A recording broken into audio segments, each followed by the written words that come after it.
שלום וברוכים הבאים לבית הספר יפה נוף. רוב התלמידים מתחילים את דרכם בבית הספר בחטיבה הצעירה.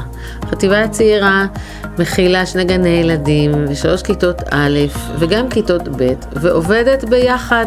היתרון של חטיבה הצעירה הוא שהתלמידים עוברים תהליך מרכך מאוד במעבר מגן לבית הספר.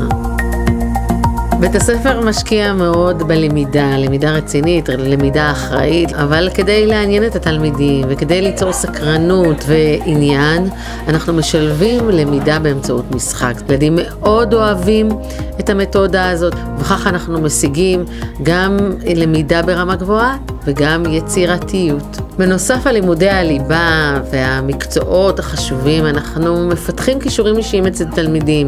תלמידים עוסקים באומנות, תלמידים מנגנים, תלמידים עוסקים בספורט, שרים, רוקדים, חוקרים בגינות בוטניות ופועלים בחוגי העשרה ומצוינות בבית הספר. בשנים האחרונות בית ספר יפה נוף בשבילי ובשביל המשפחה שלנו, הבנות, הוא כמו בית. השמחה בלהגיע בבוקר, בלפגוש את הצוות החינוכי ולא רק את כל המערך של בית הספר. מה שבית הספר נותן לבנות, הערכים שהן יכולות לגדול עליו בזכותו ובזכות האנשים שכאן, אני חושבת שזה הדבר הכי גדול ומשמח שיכול להיות לנו כהורים. אני אוהב כל בוקר להגיע לבית ספר, יש לי הרבה חברים, ובכיתה אני מרגיש שאני לומד תמיד משהו חדש. צוות בית הספר הוא צוות גדול ומגוון.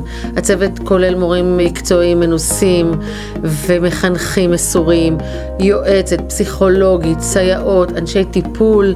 בית הספר יפה נוף משלב תלמידים עם צרכים מיוחדים בתוך הכיתות הרגילות בבית הספר.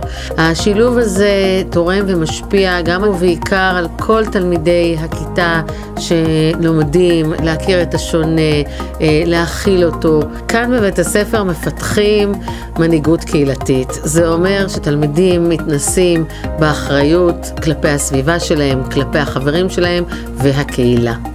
הם עושים את זה באמצעות חונכות, באמצעות הוראה של חבריהם התלמידים ובאמצעות מועצת תלמידים מאוד מאוד פעילה. בעצם כל שנה יש בחירות להנהגה צעירה, והוא מייצג, כל מי שנבחר הוא מייצג את כל בית ספר, לא רק את הכיתה שלו. זה חשוב מאוד שבית הספר ידע מה התלמידים חושבים ומה הם רוצים לשפר. היום אנחנו בימי קורונה, לומדים בקפסולות. הכיתות הגבוהות שלנו כרגע לומדות מרחוק, בזום. שטח בית הספר הוא גדול וילדים יכולים להתפזר בקפסולות ולתפוס את כל מרחבי המתחם. בית הספר יפה נוף הוא בית חם לכל הקהילה שלו. בית עם אווירה מאתגרת, מחבקת, יוצרת ושמחה.